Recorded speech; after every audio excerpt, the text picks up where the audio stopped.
Vishwambar Prasad Nishad ji, 4 minutes. कितने? 4. धन्यवाद उपसभापति महोदय। मुझे रेल मंत्रालय के बजट पर चर्चा के लिए हमारी पार्टी ने मौका दिया है, मैं धन्यवाद देता हूं। महोदय, रेलवे का बजट पहले अलग से होता था, पूरे देश की निगाहें रहती थी कि आज रेलवे का बजट होने वाला है। टीवी पे लोग बैठे रहते थे, कितना किराया कम हो रहा है, कौन सी नई ट्रेन किस एरिया में चलाई जा रही है, उसके लिए बड़ी बेसब्री के साथ लोग इंतजार करते थे। लेकिन जब से एनडीए की सरकार आई और मेन बजट के साथ मर्ज कर दिया तो लोगों में हताशा और निराशा हुई है। रेलवे सबसे ज़्यादा लोगों को करीब 2.5 करोड़ लोग जो है प्रतिदिन जो है इससे यात्रा करते हैं और सुलभ और सस्ता यात्रा का साधन है, जिससे लोगों को जो है अपने गंतव्य स्थान पहुंचते हैं। इस समय जो सबसे बड़ी समस्या मांग आ रही है कि रेलवे को जो प्राइवेटाइजेशन की तरफ किया जा रहा है, सारे सेक्टर प्राइवेट की तरफ सफाई से लगाकर पटरी की मरम्मत से लगाकर जितने भी काम होते हैं सारे प्राइवेट की देने की बात चल रही है। तो एक तरफ तो बेरोजगार हताश हैं, आत्महत्याएं कर रहे हैं, और दूसरी तरफ जो है आरक्षण का नुकसान होगा। जो रेलवे बोर्ड भर्ती करता था उसमें आरक्षण वर्ग के अभ्यर्थी थे, SC ST OBC के लोग थे, उनका नुकसान किया जा रहा है। और कुछ चंद्र उद्योगपतियों को जो है ये रेलवे की सारी बेशकीमती ज़मीन देने का काम किया जा रहा है। महोदय, मैं बुंदेलखंड से आता हूँ। बुंदेलखंड के लिए कोई विशेष इस बजट में, रेलवे बजट में ट्रेनों के लिए उसके लिए नहीं दिया गया है। उत्तर प्रदेश के लिए कोई खास नहीं है। और इसमें जो लॉकडाउन के समय जो कुली हमारा भार लेके दौड़ते हैं, माननीय रेल मंत्री जी, कुलियों के लिए कोई 1 रुपया भी आपने नहीं दिया। बेचारे बहुत से लोग अपने घर चले गए, वापस चले गए। मैंने पत्र माननीय मंत्री जी को लिखा था।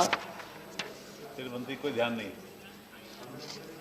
कोरोना काल में रेलवे वेंडर और जो रेलवे वेंडर थे, रेलवे छोटे छोटे स्टेशनों में छोटी छोटी दुकान लगा करके पानी से लगा खाने पीने के सामान देते थे, उनका बहुत बुरा हाल रहा और वो हताश और निराश रहे। जो प्लेटफार्म का टिकट 10 रुपये मिला करता था, आज 30 रुपया कर दिया गया है। आज तो ऐसी इमरजेंसी लगा दी गई कि कोई रेलवे स्टेशन में घुस नहीं सकता है।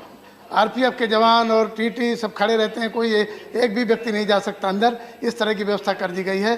पहले लोग गांव से चलते थे, दोपहर में वही रेलवे स्टेशन में बैठते थे, इंतजार करते थे, खाना खाते थे और जब ट्रेन आती चलते थे। और अब निश्चित कर दिया गया है कि 10 मिनट ट्रेन के आने के पहले ही स्टेशन में प्रवेश होगा। बहुत से लोगों की ट्रेनें छूट जाती हैं। इतनी ये स्थिति है। हमारे उत्तर प्रदेश के फतेहपुर में पिछली बार जो है रेलवे फूड पार्क की बड़ी जोर शोर से चर्चा हुई थी, खूब स्वागत हुए थे। हमारे माननीय मंत्री जी भी हैं वहाँ। लेकिन माननीय मंत्री जी, अभी रेलवे फूड पार्क का कोई अता पता नहीं है। जो घोषणा हुई थी, मैं कुछ मांग अपने क्षेत्र की करना चाहता हूँ। जैसे झांसी, खैरार और खैरार मानिकपुर, खैरार भीमसेन, वहाँ रेलवे लाइन का जो काम चल रहा है, धीमी गति से चल रहा है कुछ क्षेत्र में, उसको तेज़ किया जाए।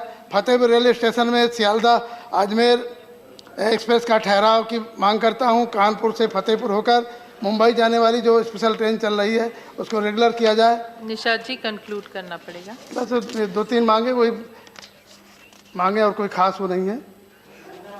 पहले हम सुना करते थे कि लोग रास्ता अनजान रास्ते में जाते थे, लोग रास्ता भटक जाते थे। माननीय मंत्री जी के ज़माने में ट्रेनें रास्ता भटक गई, पता नहीं जाना दिल्ली था कहाँ चली गई।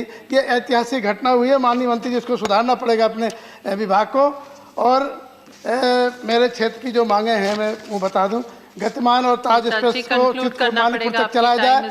बेतवा एक्सप्रेस मानिकपुर से दुर्ग प्रतिदिन चलाया जाए। रिवांचल एक्सप्रेस दिल्ली से कानपुर से बांदा होते हुए रीवा तक चलाई जाए। तुलसी एक्सप्रेस प्रतिदिन चलाई जाए। चित्रकूट कानपुर एक्सप्रेस को बढ़ाकर दरगाह शरीफ बाराबंकी तक चलाया जाए। उत्तर प्रदेश संपर्क क्रांति में सेकेंड AC और थर्ड AC के ज़्यादा डिब्बे लगे हैं, उनकी जगह जो है स्लीपर के कोच लगाए जाए उनको। ये मेरी खासतौर पर मांगे हैं। और मंत्री जी से यही कहना चाहता हूँ कि जो प्राइवेट की तरफ ये जा रहा है विभाग। और विकलांगों के लिए या आपने जो सीनियर सिटीजन के लिए, महिलाओं के लिए, विकलांगों के लिए जो कोटा होता था वो समाप्त कर दिया गया है। और जो मासिक जो टिकट में जो लोग यात्रा करते थे, अप डाउन करते थे, निषाद जी, चाहे please conclude, दिल्ली please से conclude. गाजियाबाद हो, छोटे छोटे और पैसेंजर ट्रेनें चालू की जाएं। और रेलवे स्टेशन तमाम वाटर बेंडिंग मशीनें खराब पड़ी हुई, मानो उसमें करोड़ रुपया रेलवे को चला गया, उसको उनको तत्काल चालू कराया जाए। थैंक यू यही मेरी निषाद बहुत बहुत जी। धन्यवाद। इसके बाद रामनाथ